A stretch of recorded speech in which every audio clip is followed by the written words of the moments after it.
Hey there, friends. So this week I talked with Gregg Brown, international keynote speaker and author of Ready, Set, Change Again.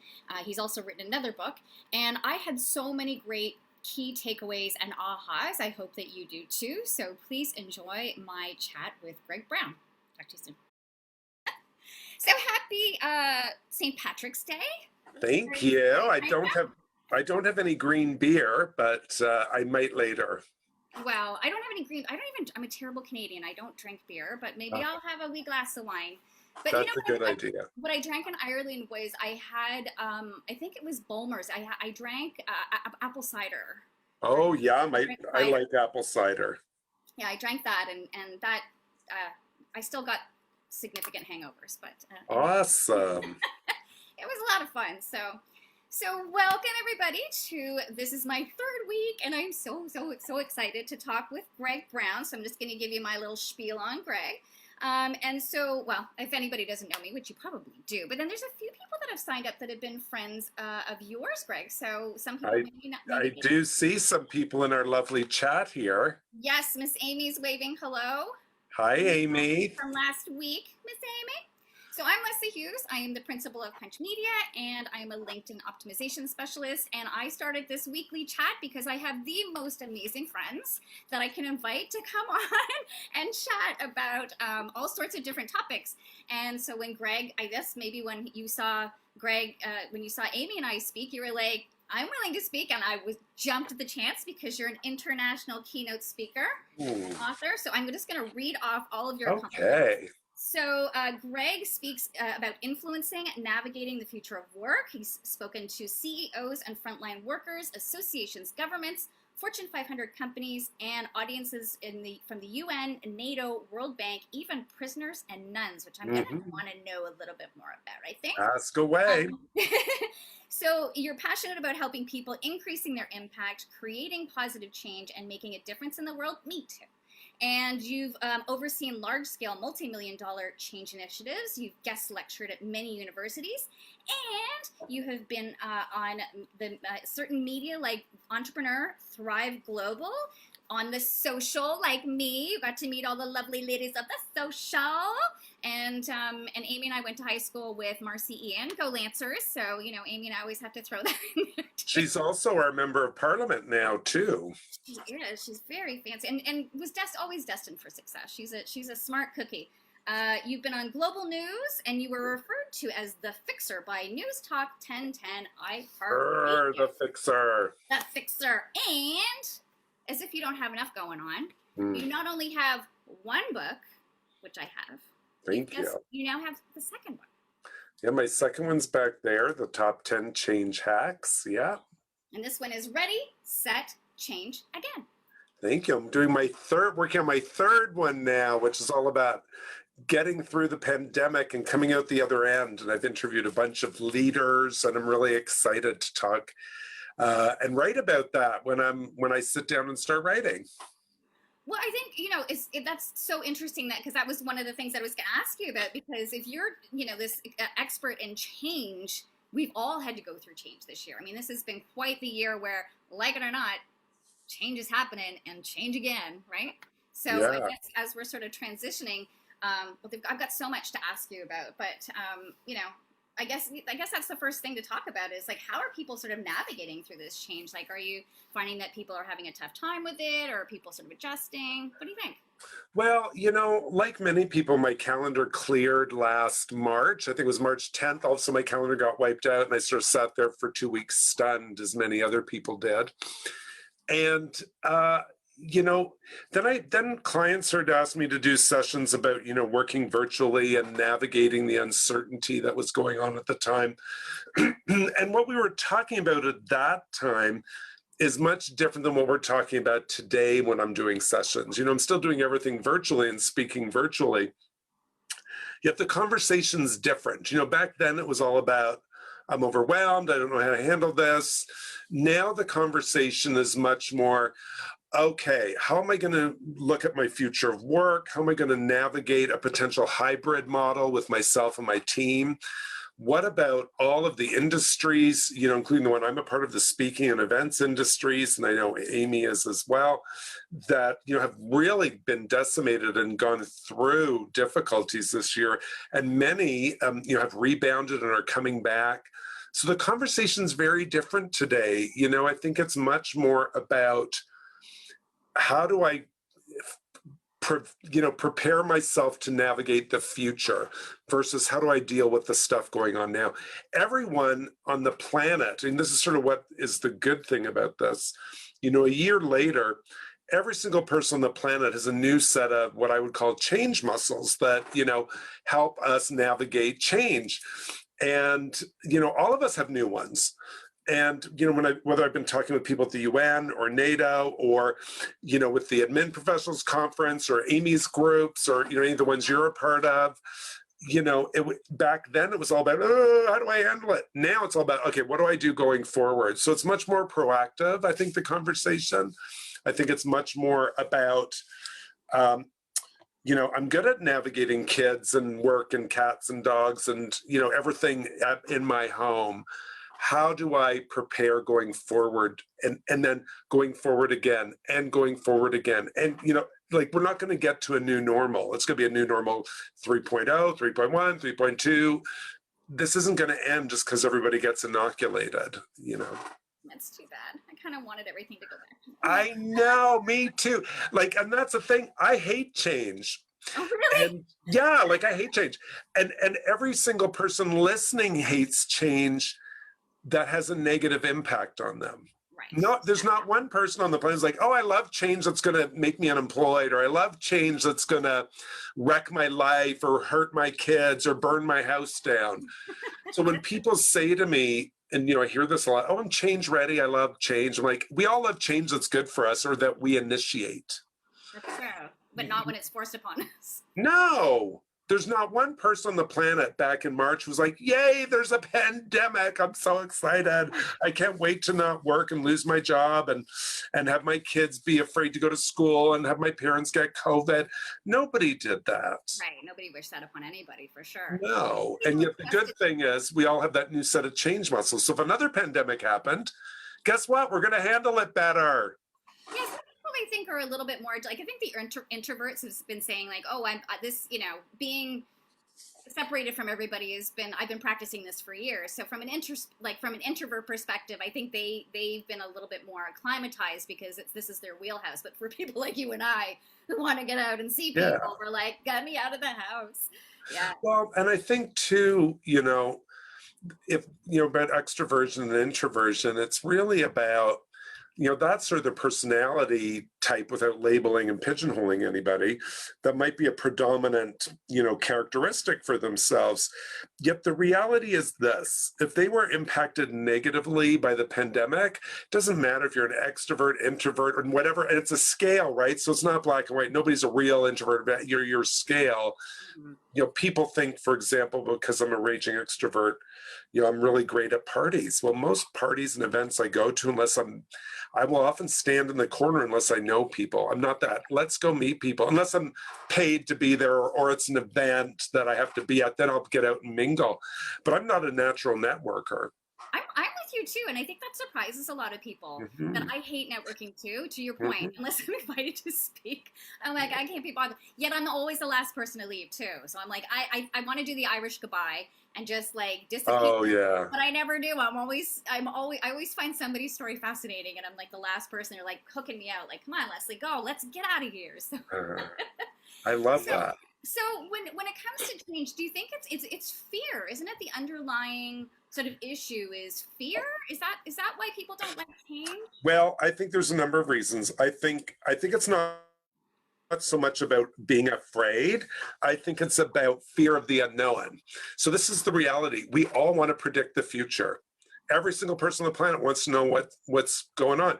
That's why we, go to tarot card readers and do tarot cards and do strategic plans and project plans and change management plans. Those are like the tarot cards of business.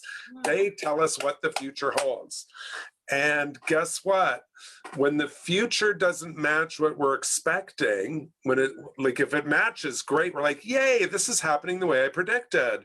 But when there's a gap where it's like, this is what I expected to happen and this didn't, then we've got a problem. And that's where, so if it's something small, like your kid's not coming home from work, from school for dinner at 6, you have to like, it's 6:30, they haven't showed up, there's a disconnect. So you get upset or something happens to try to get alignment. We're always trying to seek that alignment between what we're expecting and what we're seeing. And when we don't see that, that's when that fear of the unknown happens, stepping out of our comfort zone, all of that stuff impacts our ability to step into change. All of us can step into difficult change if we can predict it. So, and if we've initiated it. So if you leave your job to go to another job and you've initiated that, that's a much better than experience than if I fired you from that job.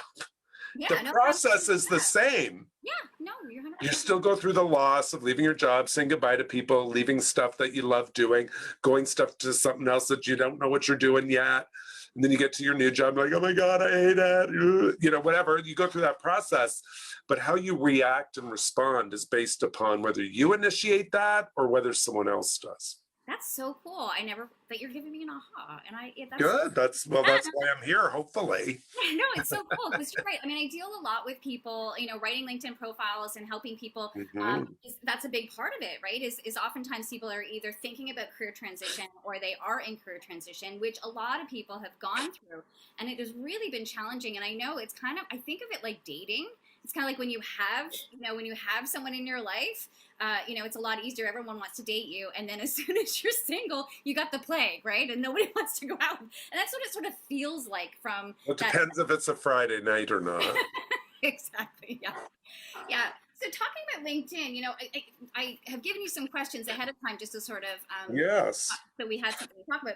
And one of the things that I see over and over again, and I think I might have asked you this before, but it hasn't really stuck in my head, is so many people are afraid of LinkedIn. They don't want to use LinkedIn because they're afraid of putting their professional selves out there. I think the channels like Instagram and Facebook, and they're the fun channels where the community that you're hanging out with are more forgiving, I think, if you make a faux pas or you goof up. But LinkedIn specifically, the change, not really change, but putting yourself out there from a professional perspective can really be a huge fear there. So how would you advise people so that they would take action and make change on like a professional network like LinkedIn? Well, so this is why I think that fear's there. So Facebook, Instagram, Twitter, there's no accountability attached to it. And it's not attached to your livelihood, which if you go back to Maslow's hierarchy of needs, that good old triangle a lot of us talked about in first year college or university, when you're dealing with LinkedIn, you're talking about your employment and my ability to pay my rent and pay my mortgage. So I think there's a natural fear that if I put stuff out, is it going to impact me and make me look stupid because this is my job? Yeah. So I think it's natural. I think that I think people have to take a baby step and take a bigger picture view and start to think of themselves as their own small business. Oh, yeah. Everyone is an entrepreneur, and I know you talk about this. So whether you're an admin assistant, in the government, whether you are, the head of talent in a big for-profit organization, or the head of IT, or the head of the change management office, whatever, LinkedIn is there, for us to showcase in a way that's appropriate. Who we are and what we think and what we do, and to take a point of view. LinkedIn is the number one, I was just reading this the other day, the number one way people get jobs now. And I can tell you, someone has their own business and, gets paid to speak, on virtual stages now, but, usually on a real big, hard stage, I can stand on and engage with people physically is meaning in person, is that my buyers are there, the heads of talent are there, the heads of HR, whether they're with Chorus or whether with the government or wherever, everybody's there. And you see their faces, and you can see whether they're getting your point. You're getting. And you cannot lie. Yeah. That's the thing with resumes. Some research is out recently that's 50% of people still, and I'm very clear that, LinkedIn makes you honest, and like, I'll give you an example. Like years ago, I was speaking at a conference and the organizer, and it's not the person who's on our call with us, an organizer decided to rejig my introduction to make it sound good. And they wrote, Gregg led the team that opened the first wave of Starbucks in Canada. Well, that's not even remotely true. I was a part of the team. I was one of the lowly team members that was a part of the team that opened the first wave. And those little pieces of language, I'm all about, you must be 100% authentic. Did I win an award for this or for this? And so it's all about not taking things out of context. And what I tell people about LinkedIn is this, and I tell them this about anything they're worried about. Worries are just made up stories. They're made up stories. They're not risks. Risks are what could happen, what can I do to prevent it from happening, what do I do if it does happen? It's asking more questions about that. So if you have a risk about going like I'm worried I'm going to look stupid, well, what can you do to prevent that from happening? Well, I'll get someone like you to read my profile. I'll get one of my friends to edit what I post just for the few ones so I don't look like an idiot. I'll research what other people write to get a tone and language. But if you just sit there going, oh, I'm so worried, worries leave you stuck. And they're made up stories. So make up better stories. Use those neurons in your prefrontal cortex of your brain to make up good stories. This is going to be a good day. My conference speech is going to go well. Our conversation on our podcast will go well. My people will like what I post on LinkedIn. Change the story. If it's just made up. So make up a good one. Well, and I think so much of what you talk about, and I've seen your book too, and we haven't had this conversation, but it's so NLP based. Like there's NLP, yeah, for sure. Yeah. Psychology, right? I've taken a few levels of NLP, and so the one sort of thing in NLP is there is no failure, there's only feedback. That, when people say fail, fail, fail, well, I look at it, I just reframe it. And I'm still afraid, just like everybody else. I was just speaking on Clubhouse, like before you and I got on, I was asked to speak on Clubhouse. And I was just saying, like, I've been, even being on TV, being on the radio, putting a book out there, doing public speaking, I'm still terrified of putting myself out there. And, even having, even when you go on, like you and I did, not together, but separately on the social, I'm still nervous about pitching them a bit of a different story in case they say no. And so I think, it doesn't. Right. Gregg, by this time, by 50, I thought I would have this all figured out. No, like. It doesn't go away. No, I don't think it does go away. And I think, for the people that are listening to the podcast, it's really, that thing that goes on in your gut or your head or your heart, and it's different in people, that gives you that anxiety. It's all about how you interpret that. Is it, I always think a little bit of anxiousness when you get on stage or when you get on a podcast is good because you can channel that energy. And I like, when I first started speaking many years ago, someone said to me, just flip that switch from anxiety to excitement. It's the same feeling in your body. It's the energy coursing through your body. So channel it in a good way. No, absolutely. 100%. That's what Amy and I were talking about last week too. So actually, I haven't given you these, so some of them are just you and I having a conversation. So I'm used to it. Thank you. How did you go? And this sort of like segues into what Amy and I were even talking about last week. And so far as you've been a breakout speaker, and now you also do keynote speaking, international keynote speaking. So how did you ladder up? Because that's a different, I've done a little bit of keynote speaking.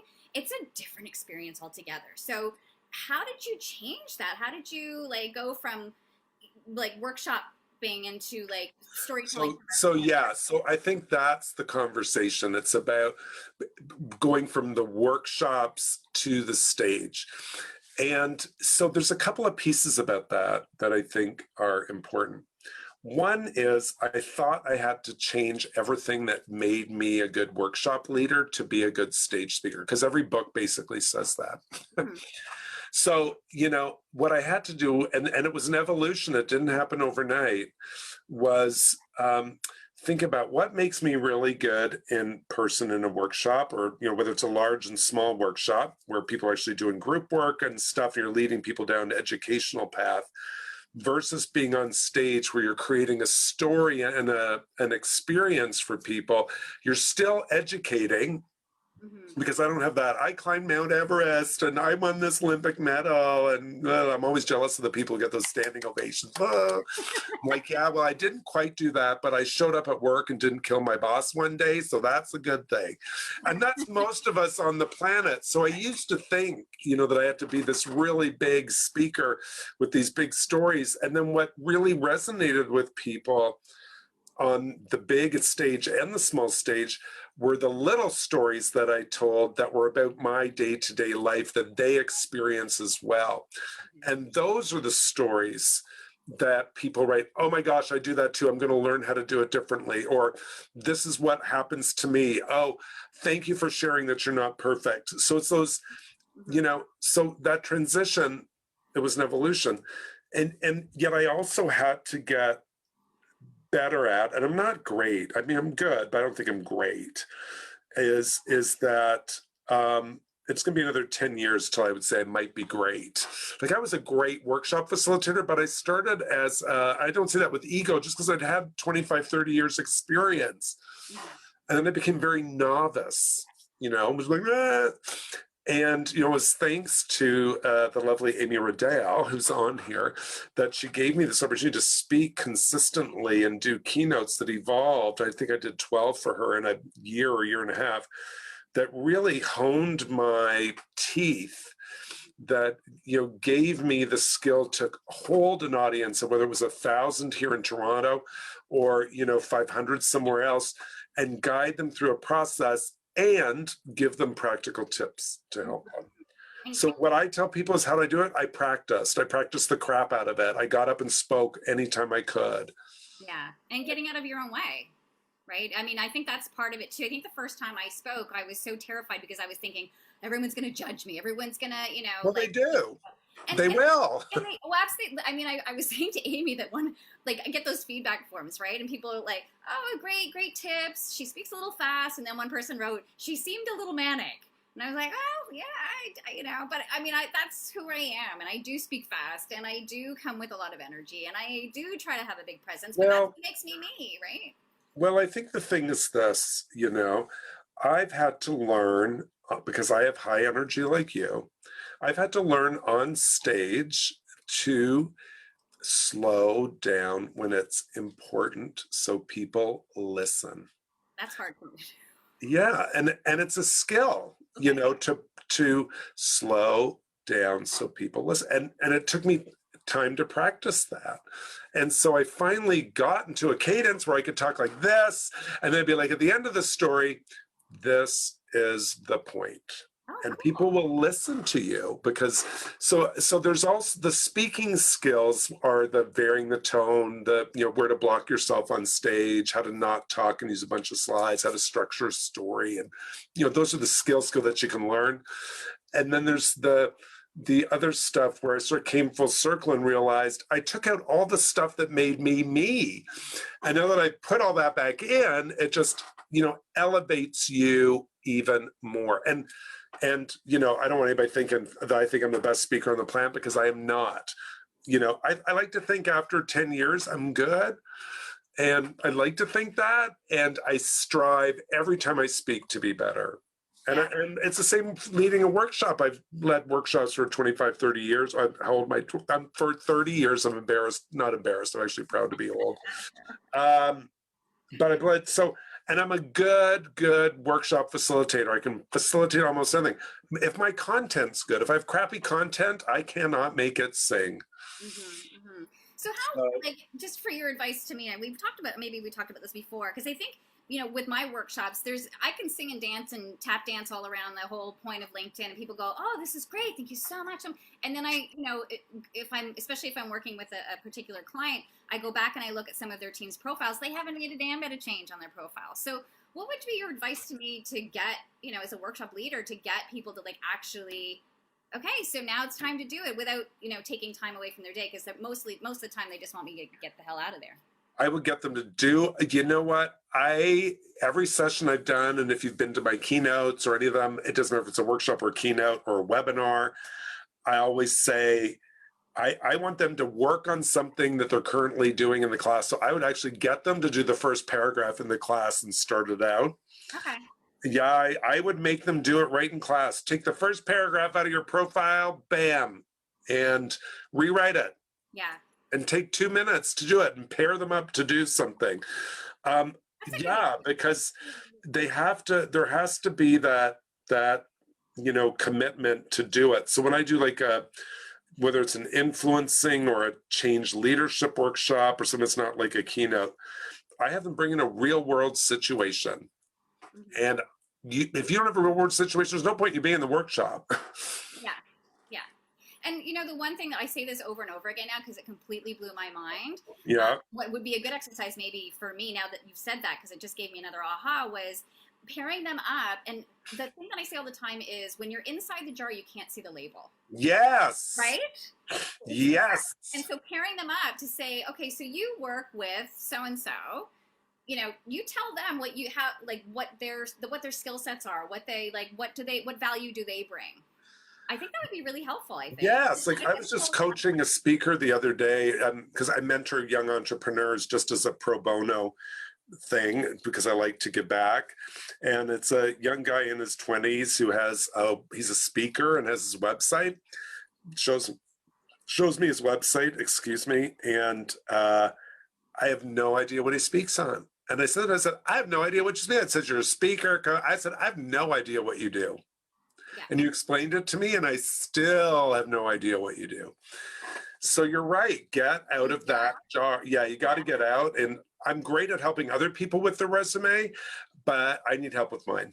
Yeah, same thing. I know I could probably use to hire somebody to do mine because I think I'm a good writer, but I am inside that jar, so I don't necessarily see the value. So absolutely. And I think it's something we all still struggle with. As I said, like standing in your value and telling your story is only. I think to your point, and I was watching one of your videos. I think when you were on the social, in fact, this morning and you were talking about taking those baby steps. I think that helps a lot. It's like taking some sort of initiative to make the change, because the first time I wrote on my LinkedIn profile that CBC called me a social media guru, I was like, oh, people are going to think I'm so full of myself.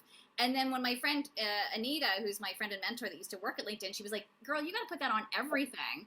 Now when people go, is this CBC social media guru? I'm like, you bet your sweet bottom it is. Yeah. I'll be like, yeah, it is. Because now I just know, like, if someone's going to judge me, I think about the man in the arena, that like if they're not in there with blood, sweat, and tears in the arena fighting the good fight, then they can shut up. Like not everybody's gonna like me, and I don't like that not everybody likes me. I know. But I'm getting better with it. I'm getting better with people think that you do sound shrill. When I listen to myself, I sound shrill, but I give a crap. That's that's my. We all want people to like us. Nobody wants to deal with negativity, and. I've said it for years I used to teach a presentation skills course for many, many years. And I would say, 10% of the people are not going to like it because you don't have hair, you have hair because you're a girl or a boy, you got blue eyes or dark hair, whatever, doesn't matter. And, you still get that one bad evaluation that I remember from 1997, and so you're right, it is hard to get through that.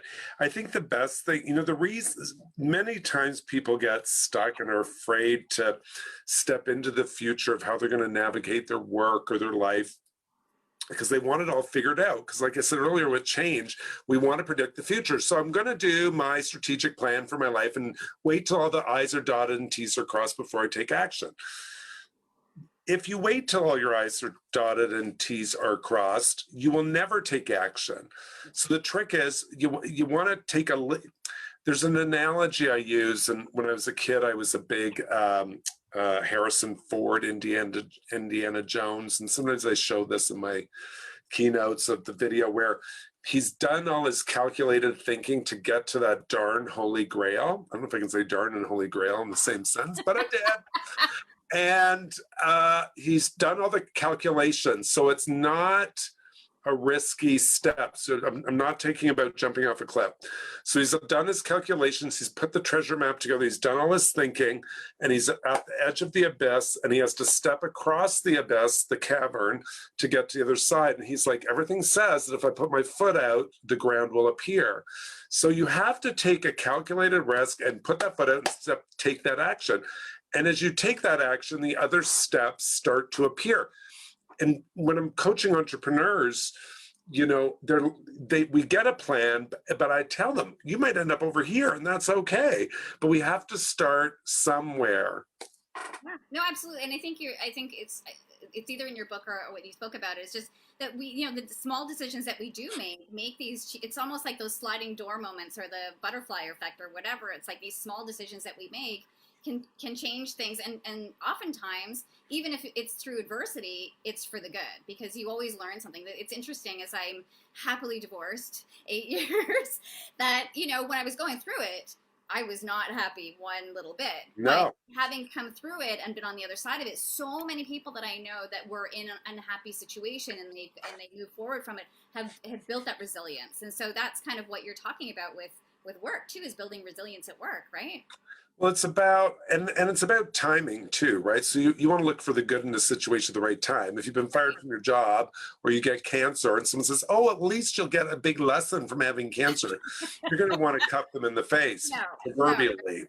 So it is about the timing of when we do that, of when we see the good, you know. And yeah, you know, one thing a question I like to ask people to get them, you know, it's very simple, and yet what it does is it can help you prioritize your work.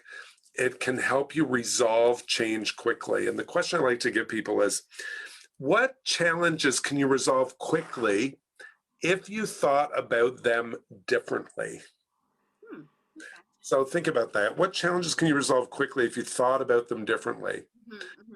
So which ones would you think about? So, because the reason I say that is we get stuck in our mental models of what we can and cannot do. You know, self-imposed limitations are the biggest barrier to change. Yeah. You know, and if we want a bigger future, we have to create a bigger thinking around what the future looks like. Right. And, you know, when we think about, sometimes we need someone to say to us, you know, if you just thought about this differently. Yeah. And then all of a sudden your thinking expands. Yeah. One of I don't, if you've seen the 4 questions from NLP, there's like, what would happen if you had the problem? What wouldn't happen if you had the problem? What would happen if you didn't have the problem? And then the last one, which is mind-blowing, is what wouldn't happen if you didn't have the problem? And that what wouldn't happen if you didn't have the problem, right? It just blows the boundaries out of, like, if you've got yourself stuck in sort of a box of what wouldn't happen if you didn't have the problem, and then you're sitting there and then you're like, what was my problem in the first place? Yeah, absolutely. Yes, it's like blowing out those boundaries, because you're right. Like, I think, you know, there are days that I feel like, I got this, I can do this. And then there's other days when I'm like, who the hell's ever going to, like, why would anybody ever listen to me?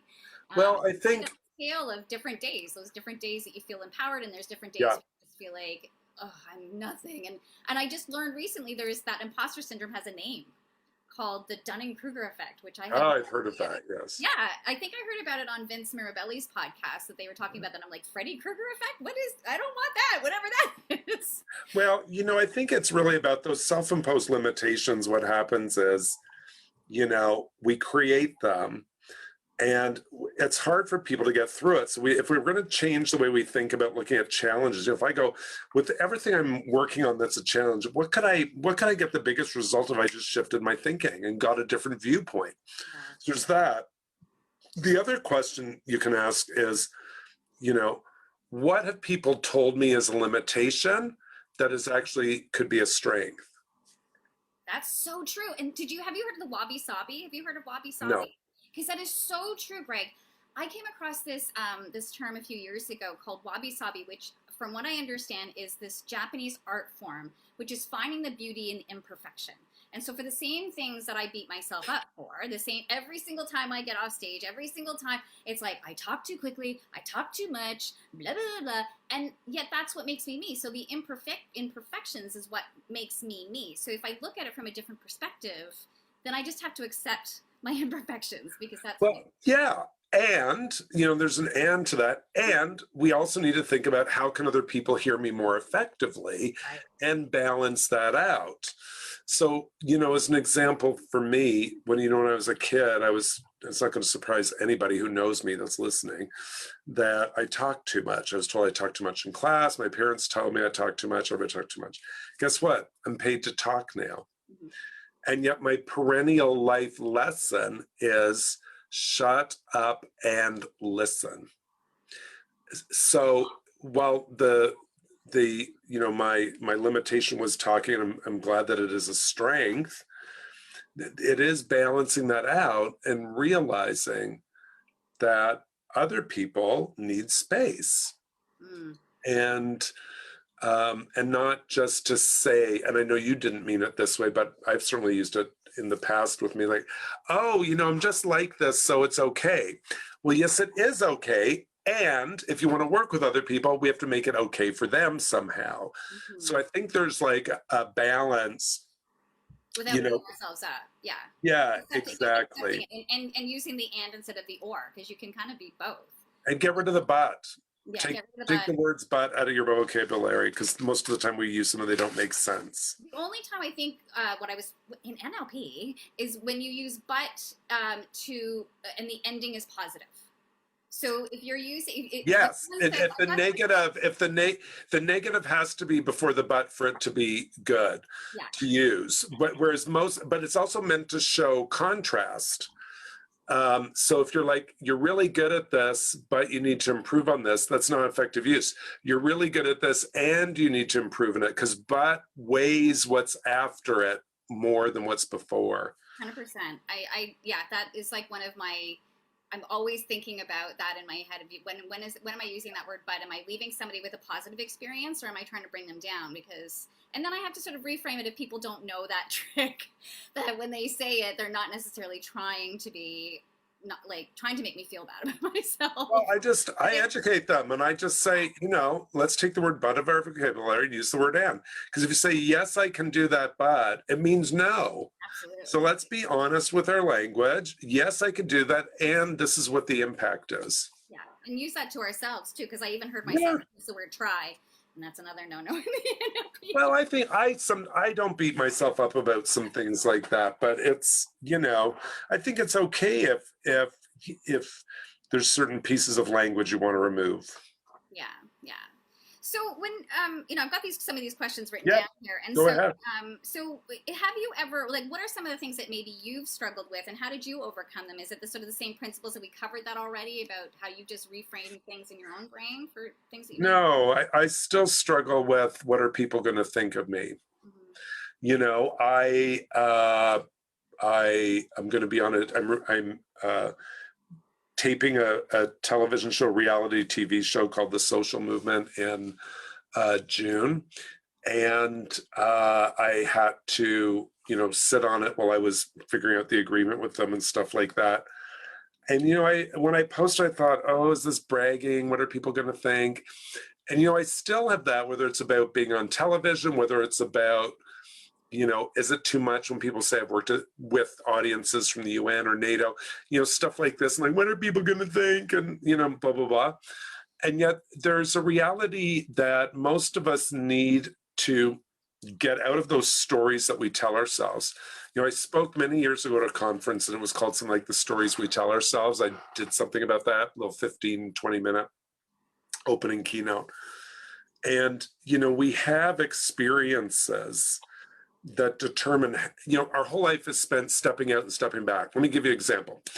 When I was a kid, I remember up until I was about the age of 6 years old, I was really happy, fun kid, good family life. And then I went to school. I think it was kindergarten. We'd already done daycare by that point. And I remember some kid called me a name, and I shrank behind the wall. And I'm like, I could probably guess the name that he did, but I honestly don't remember what name it was. But I shrank behind the wall. And then, I stepped out a little bit. And then, I just sort of remember, and everybody goes through this, whether that happened to them as a kid or not, where we step out a little bit, whether we're kids, and we're told, shut up, don't do that, or, do this, don't do that. And we step out constantly, and then we go back. And then when we age and go to work, we're in meetings. We bring up an idea. Yeah, I don't think it's going to work here. So we step back in and someone made us feel stupid. So we don't. So we spend our whole life stepping in and it's all based upon the stories that we tell ourselves. And there's a great quote that's often attributed to Nelson Mandela, but is actually Marianne Williamson. Very old quote, but sometimes I use it because has a good point, which it's something to the effect of, I'm going to paraphrase because I can't quite remember it. It says, who are we not to be talented, gorgeous, and fabulous? Who are you not to be? There is nothing enlightened about shrinking so that others won't feel insecure around you. There's nothing enlightened about shrinking so others won't feel insecure.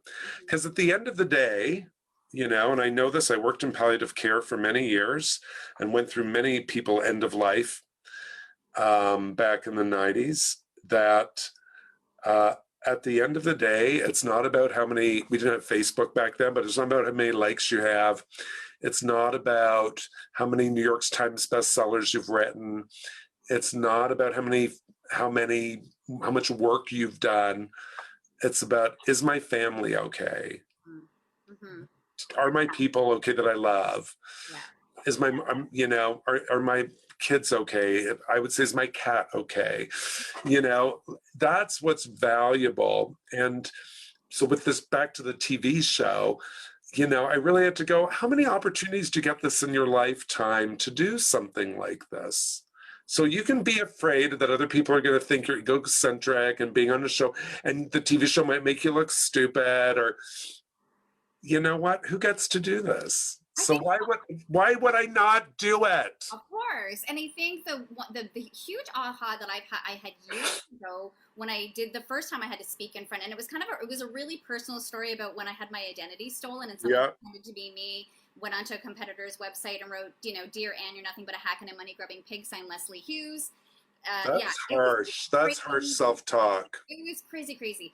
So long story short was then I got to go onto this stage and tell that story, and I was so nervous. I only had 10 minutes to actually tell my story. I was done in 5.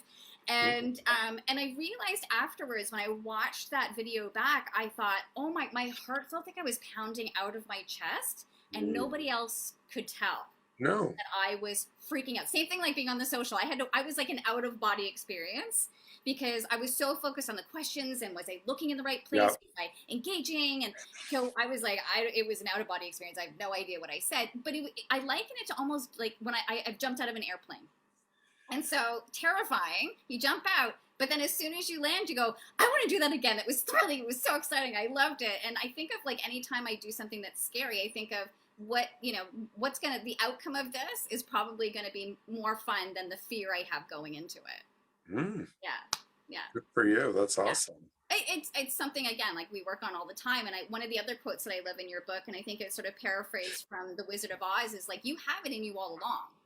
Right? There's I circled it. Oh, you know what? It's not from The Wizard of Oz. This is what it's me. I'd say there's a power within us that we don't know we have. And when we access that power, we can create great change on the planet. Yep, that's me. Yeah. Well, I kind of was thinking about it along the lines of, I think you said it much more succinctly. Oh. And it's Was it the wizard or something? Well, in The Wizard of Oz, it's just the same sort of metaphor is you do have the power in you all along. And most of the time we don't necessarily recognize that the power within us is actually stronger than we think it's going to be. It is. And we are better than we know. Yeah. We are better than we know. We are, and Amy's saying it was Glinda the Good Witch. Oh, good. Yes, it was one of my favorite trips to go to Washington. When I saw you in Washington, and Hans and I went to. It was 5 years ago. Was it 5 years ago? Yeah, 5 years ago. Oh my! No, it couldn't have been. Mm-hmm. Was it? Hans and I got to. It was before 2016. I can tell you that. Really? Because Mhm. Hans Ekman and I got to go.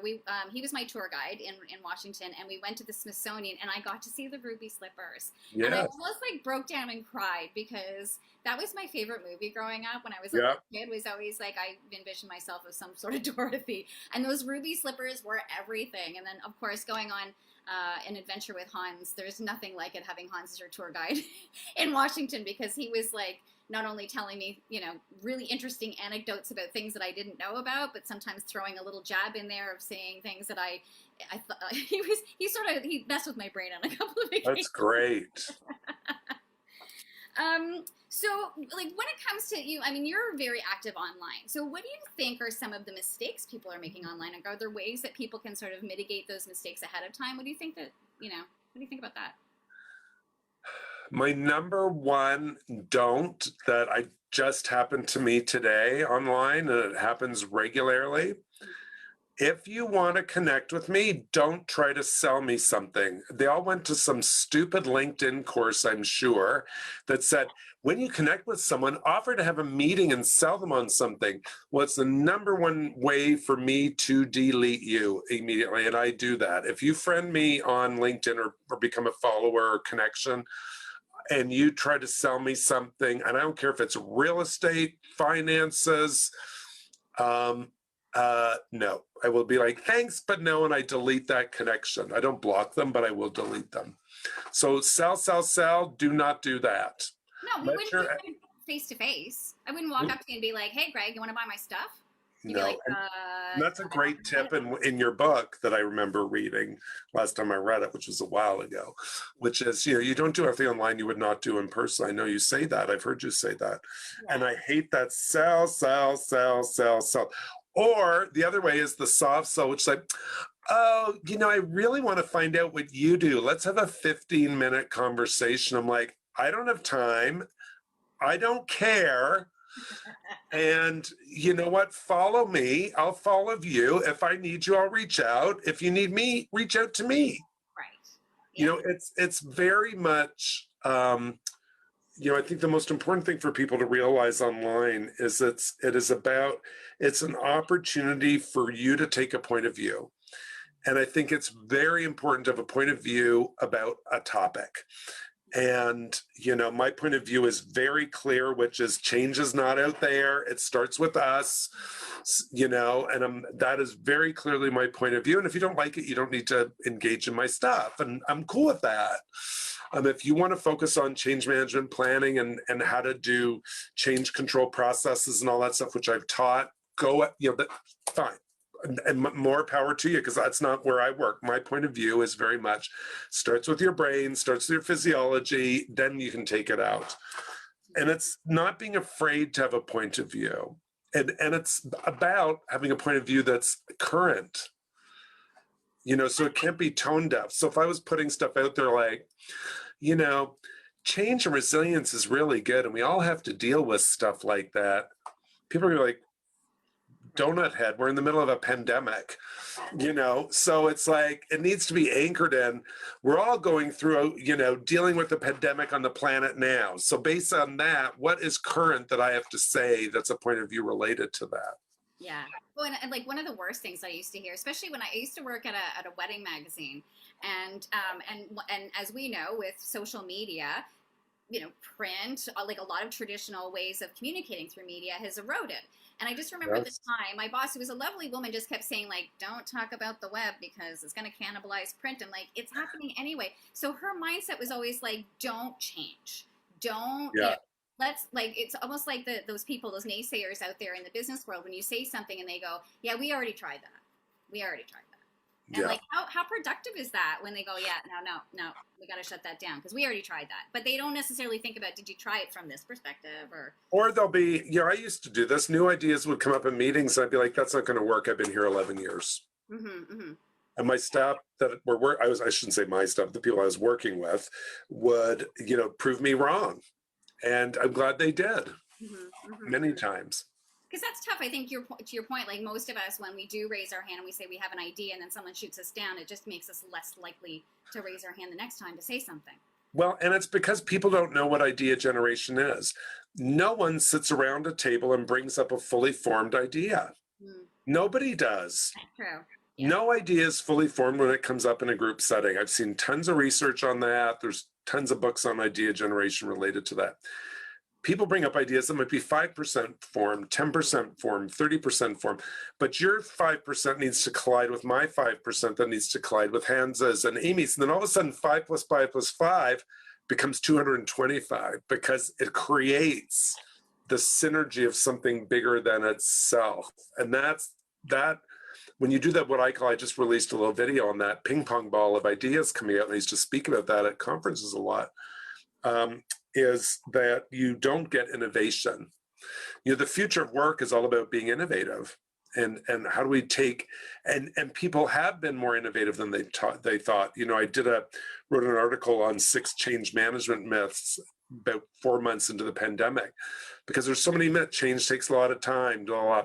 Well, that's crap. Most organizations went virtual within 3 weeks. Yet if I'd sat down with them 2 years ago and said, let's make your organization virtual, it would have taken a year to plan and a year to implement. We're much more change ready than we think, much more. And this pandemic has proved it. Yeah. And so, how we met was through these project management courses, Yes. project management conferences. Do you think that project managers, some of them that I've met have a tendency of, they have to figure out they have to kind of be the naysayers of why this isn't going to work. Do you find that with that particular industry, or am I just... I'm going to say no, because I think there's many different types of project managers. There's ones that are very focused on, the plan and the deliverables, or other ones that are very focused on roping the people in. So I think that it's just like with BAs, there's a range of business analysts. And I think it's, BA's, overall functions to ensure the product's aligning with requirements and so on.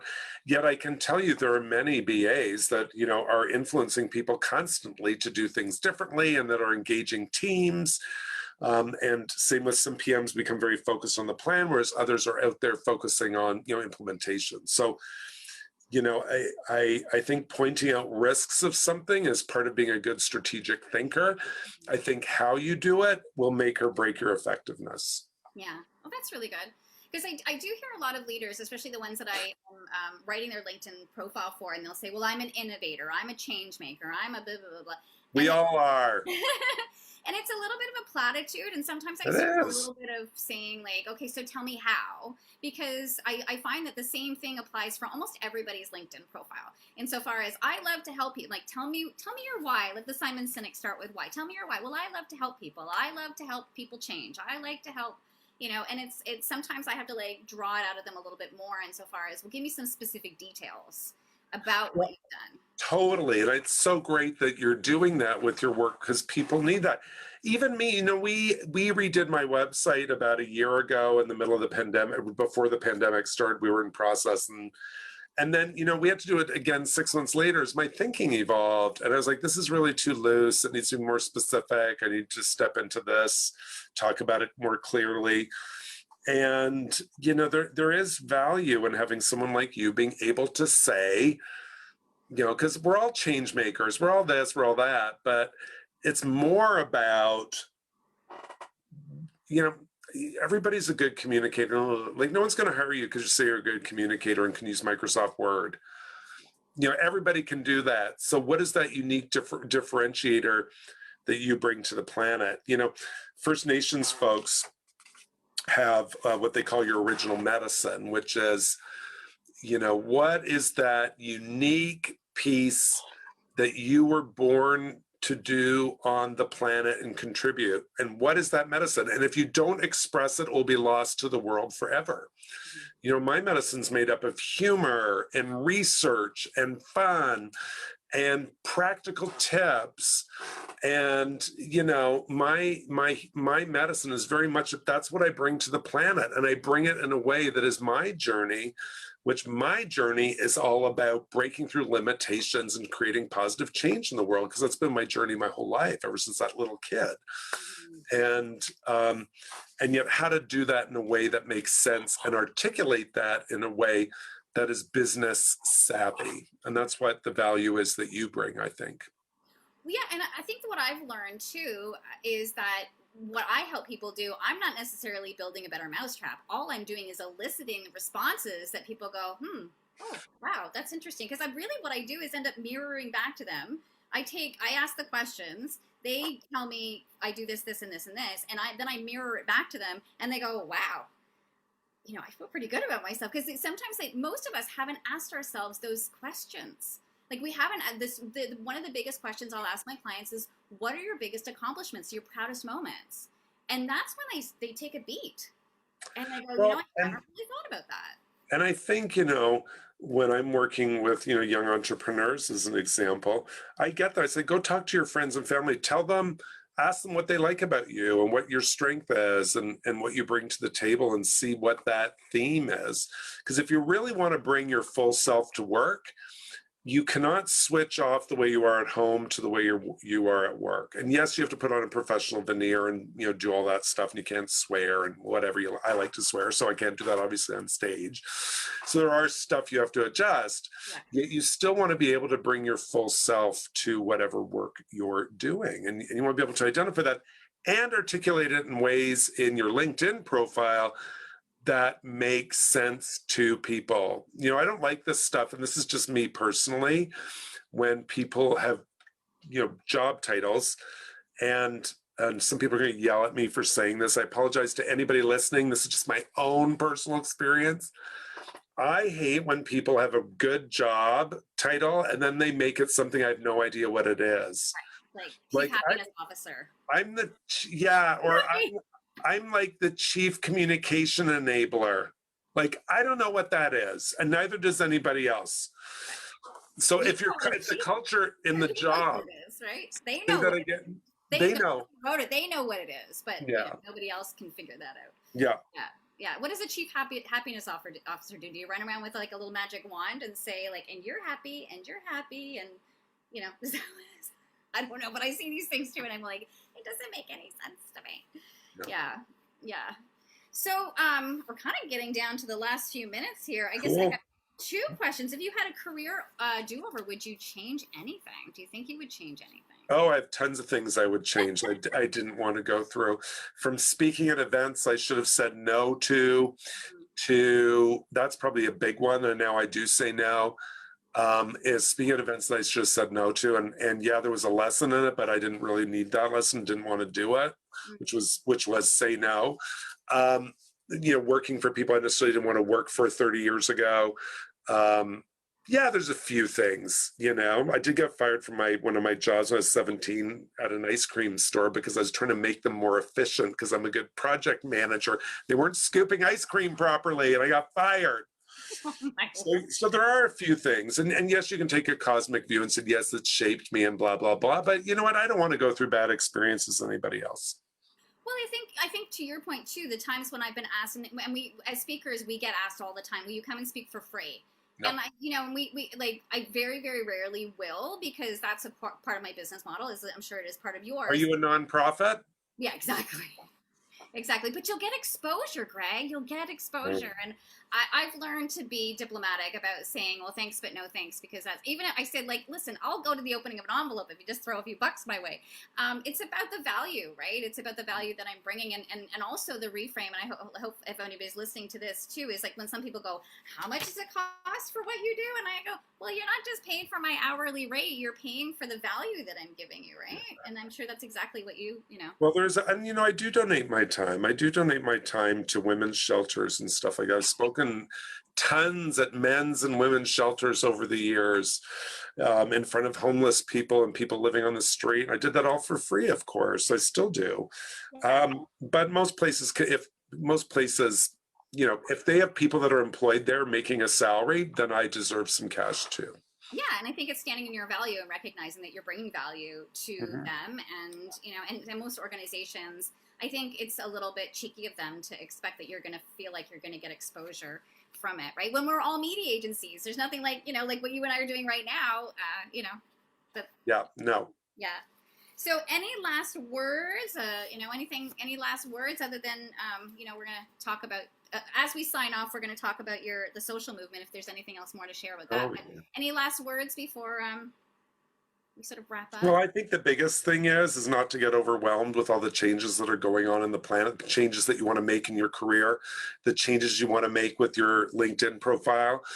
Do something small, because one of the things that I know, and this comes from, years of speaking to thousands, and certainly the last 10 years speaking to thousands and thousands of people, is that it's really, the magic of daily changes that's going to make the biggest difference in the quality of your life.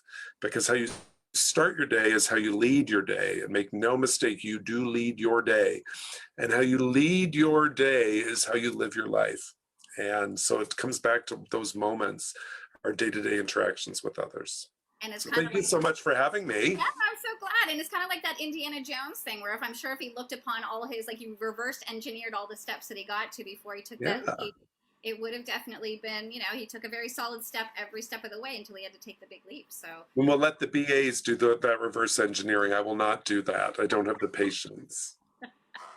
so tell us a little bit about the social movement. Can you share anything about that, or you can Yeah, so people can follow on Instagram if they're interested in that. I go down to film in Miami. It's teams of people we've got kids on our team, and we are solving big world problems, like coming up with a business plan that we pitch to get real funding for, to solve issues like poverty, economic inequality, gender inequality, cancer, stuff like that. So I'm really excited. It's sort of a once in a lifetime opportunity for me. And, I love working with organizations that want to make the planet a better place. So this seemed like a really fun experience to meet like-minded people to do it. amazing. So yeah. So when is that launched? Do you know when that launches? So season 1 was postponed airing, but it's airing Labor Day weekend. And I'm going to be in season 2, which we're supposed to film everything, COVID-y, in June in Miami, and which will be aired in Earth Day 2022. Oh, that is so cool. Oh my gosh. So people follow me at Gregg Brown, GreggBrownTO for Toronto, Ontario, Gregg Brown TO. I'll have updates there. And you also do virtual talks, so obviously Do lots of virtual talks. Yeah. Pivot with the that's a big word. This with the pivot. I do not use that word pivot. I hate it more than anything. I do. So it's like I kept waiting for the term flatten the curve to become the business lexicon. So it has not. So I say shift, and that's just me because I talk about shifting mindset. So I was lucky. I had clients that already did virtual, so it was a very easy transition. But yeah, I'm very fortunate. I get to speak with people all over the planet now, like in Kenya and Uzbekistan. I've had people from all over the world on my sessions, and I get to learn a lot and have a lot of fun. So that's amazing. You must have to get up in the middle of the night sometimes to actually do a keynote. I have. Well, I'm lucky. It's usually a 12-hour time difference in the big places, and usually people will log on from everywhere else. So usually conferences are sort of the African, European or North American, and then people come in from everywhere. So that's amazing. I'm very fortunate. You said it already. So here's your web. I was like, where's your website on here? So it is GreggBrown.ca is your website. Yep. Or go to BeChangeReady.com. BeChangeReady.com goes right to there. So it's much easier to remember. So BeChangeReady.com. Reach out to me there. There's lots of resources, videos, and my YouTube is GBTV. So people can go there and get some videos and some tips and all interviews and all that hoo-ha. Smart branding. Thank you. Well, I know that Gregg and I both want to hear from anybody who's watched today or anybody who's watched in the future if you're watching the recording. So please share with us on whichever channel you want to the biggest takeaway, the biggest aha. I know I have received a couple of ahas already, and I'm going to rewatch this because I know my mind was blown on some of those amazing tips. Oh, thank you. Yeah, so I hope that everybody else will sort of jump in and give us your feedback as well. Please. And yeah, so thank you so much, Gregg, for chatting with me. And next Wednesday, back at 2 o'clock again, I'm going to be talking with my buddy Adam Smith. And Adam is the co-founder of a company called Tension. And so I've worked with Adam I worked with him 20 years ago at a .com. Wow. Believe it. And so he's an expert in user experience of building websites that are intuitive and that are smart and that are designed properly. And so we're going to talk about that, and we're going to talk. And he's worked with companies like Rogers Communications, PwC, CBC, and the Hospital for Sick Kids. And we're going to talk about branding then too. So wow. looking forward to talking with my friend Adam next week. So Sounds like a fun job you have, Miss Leslie. Well, it's because of people, I've got these amazing people that I can interview, and it was Hans Thank Ekman you. that encouraged me to do this. So thank you sort of for raising your hand and asking me to speak. Of course. Because, like you're number 3, so you're my fancy number 3. Fancy number 3. Well, thank you so much for having me. I've really enjoyed our conversation. Me too, and we'll talk to you soon. You bet. Bye. Okay. Bye, Greg.